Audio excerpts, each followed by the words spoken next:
මෙන්න මේ වීඩියෝ එකේ අපි කතා කරන්න යන්නේ ඔයගොල්ලෝගේ 2025 අවුරුද්දේ ඕලෙවල් විභාගයේ ගණිතීය ප්‍රශ්න පත්‍රයේ කෙටි ප්‍රශ්න වලින් ආපු ගානක් තමයි කතා කරන්න යන්නේ. හරි. ඒතර මේක 2025 ගණිතීය ප්‍රශ්න පත්‍රයේ දෙවෙනි කෙටි ප්‍රශ්න විදිහට තමයි තිබ්බේ. හරි. අපි දැන් ගානක සාකච්ඡා කරමු. ඒතර මේ ගානදී කියනවා දී ඇති රූපේ ඒක මෙන්න මේ රූපේ ABC සමදීපා ත්‍රිකෝණයකි. ABC ඒක මෙන්න මෙයා සමදීපා ත්‍රිකෝණයක් කියලා කියනවා. ඒතර ඒගොල්ලෝ නිරූපණය කරලා තිනවා මෙන්න මේ පාදය සමානයි කියලා. මෙන්න මේ විදිහට ඉරිකැලි දෙකකින්. මෙයයි මෙයා සමානයි කියලා දීලා තිනවා. දත්තයක් විදිහට.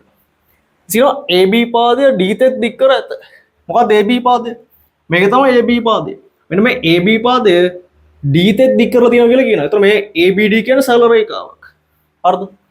ඊට කියනවා D යි තොරතුරු ඇසුරෙන් ඒ කියන්නේ දැන් මම කියපු තොරතුරු ඇසුරෙන් ACB එතන මෙන් තොප්පිය තියෙන 100 කට උඩින්නේ. එතන ACB කිය මෙන්න මෙයා තමයි කෝණය. මෙන්න මේ කෝණය තමයි හොයන්න කියලා කියන්නේ. මෙන්න මේ කෝණය x කියලා ගන්න.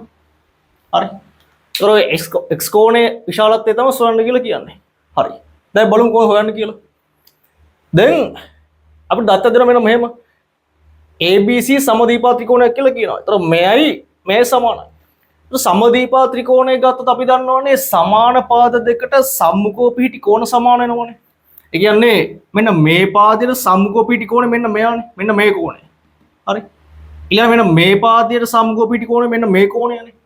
ඒතර මෙන්න මේ කෝණය සමානයි. හරිද? ඊට අමතරව මෙන්න මේ කෝණය අපිට දෙනවා අංශ 130යි කියලා. ඒතර මම කියවනේ ABD සරල රේඛාව කියලා. මොකද AB පාදය D තෙක් දික් කරලා තියෙන්නේ. ඒතර මේ දින සරල රේඛාව. සරල රේඛාවක් මත පිහිටි කෝණ එකතුව අංශ 180යිනේ. එහෙනම් මෙන්න මේ කෝණය කීයක් වෙන්න ඕනද? මුළු කෝණය 180ක් වෙන නම් මේ 130 නම් මෙයා 50ක් වෙන්න බෑ. මොකද 50යි 130 නේ 180ක් වෙන්නේ. ඒතර මෙන්න මේ කෝණය අංශක 50ක් වෙනවා. ඒතර මෙයයි මේ සමාන සමදීපා ත්‍රිකෝණයක. මේ පාද සම්මුඛ පිහිටි කෝණයයි මේ පාද සම්මුඛ පිහිටි කෝණය සමානයි. ඒතර මෙයාත් අංශක 50යි. අපිට හොයන්න තියෙන්නේ x උනේ. මෙන්න මේ කෝණය තමයි හොයන්න තියෙන්නේ. දැන් වෙන මෙහෙම පුළුවන් බලන්න. ඒත් අපි දන්නවා ඕනම ත්‍රිකෝණයක අභ්‍යන්තර කෝණ තුන එකතු අංශ 180 වෙන්නේ. ඒ මෙන්න මේ කෝණයයි මේ කෝණයයි මේ කෝණය එකතු කරාම අංශ 180ක් වෙනවා. හරි. ඒතර මෙයයි මේ එකතු කරාම කීයද 50යි 50 100යි. එන 180ක් වෙන තව කීයක් අඩුයිද 80ක් අඩුයිනේ. එහෙනම් මෙන්න මේ x කියන්නේ අංශක 80යි. ඒතර x සමානයි අංශක 80යි. ඒතර x කියලා අපි ගත්තේ ACB කෝණයනේ. අපි ගන්න ACB කෝණය. මම එම නිසා ACB කෝණය සමානනවා අංශක 80යි. ඔන්න ඔය කාර්ය පිළිතුරු ගන්න පුළුවන්. හරිම සරලයි. හරි. ඒතර මේ ප්‍රශ්නෙට ලකුණු දෙකක් හම්බ වෙනවා.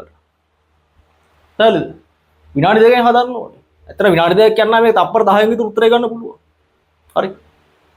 හරි. ඒතර මේ ඕලෙවල් ප්‍රශ්න පත්‍රයන ගණන් මේ සංකීර්ණ නැහැ. ඔය හරියට හිතුවොත් එහෙම ඊටාම සරල ගණන් තමයි තියෙන්නේ. හරි. හැබැයි හරියට තියරි ටික ඇප්ලයි කරන්න ඕනේ. පැහැදිලිද? හරි. දැන් පැහැදිලිනේ ඒ ගාන